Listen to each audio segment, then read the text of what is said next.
Tahukah Anda, otak merupakan bagian tubuh yang paling penting bagi manusia? Sekarang angkat tangan Anda dan letakkan pada dahi.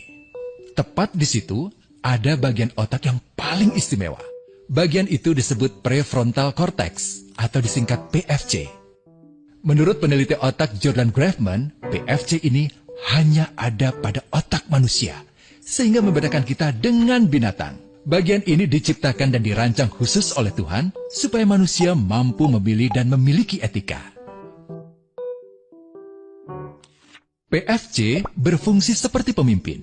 Ia bertanggung jawab untuk berkonsentrasi, memahami benar dan salah, mengendalikan diri, menunda kepuasan, berpikir kritis, dan merencanakan masa depan. PFC adalah pusat pertimbangan dan pengambilan keputusan. PFC inilah yang membentuk kepribadian dan perilaku sosial. Sayangnya, PFC adalah bagian otak yang paling mudah mengalami kerusakan. Jika PFC rusak, maka kepribadian orang bisa berubah.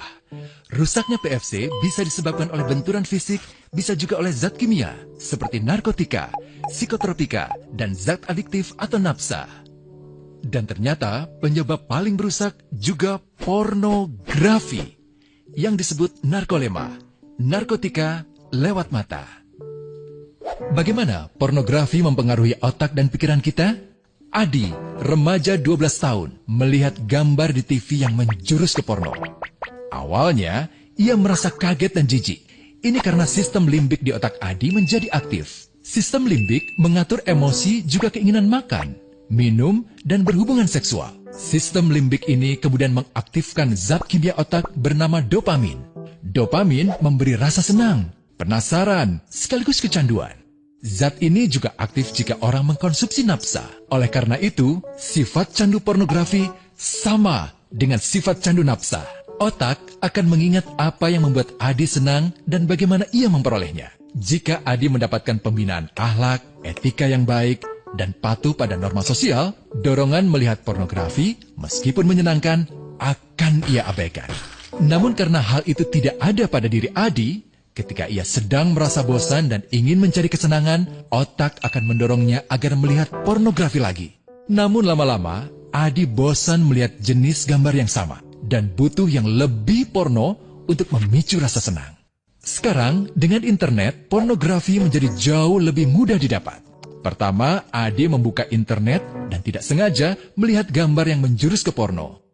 Berikutnya, ia sengaja membuka lagi untuk melihat yang lebih porno. Awalnya melihat yang sedikit terbuka, lama-lama semuanya terbuka. Awalnya melihat 1 menit, lama-lama 1 jam. Adi mengalami kecanduan pornografi.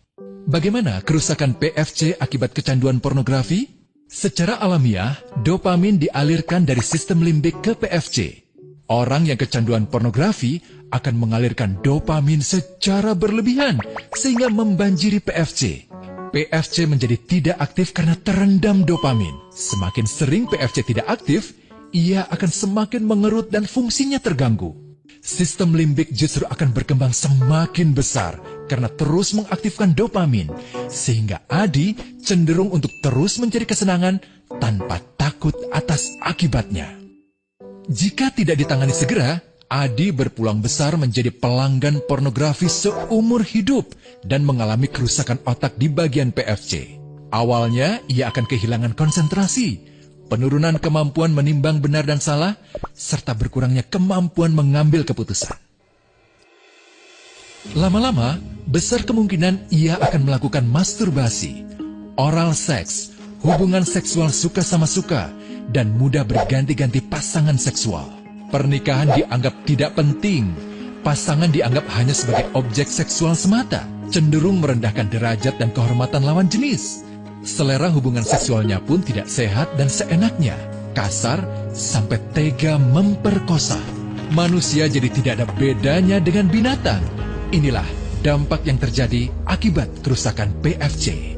Ahli bedah otak Donald Hilton Jr. mengatakan, jika difoto menggunakan alat magnetic resonance imaging, otak yang rusak akibat pornografi memperlihatkan hasil yang sama dengan otak yang rusak karena kecelakaan. Ia juga mengatakan Berbeda dengan dampak nafsa yang merusak otak di 3 bagian, pecandu pornografi yang sudah melakukan hubungan seks dengan anak-anak mengalami kerusakan otak di 5 bagian. Terbukti, pornografi pada anak lebih bersifat merusak karena PFC belum matang dengan sempurna.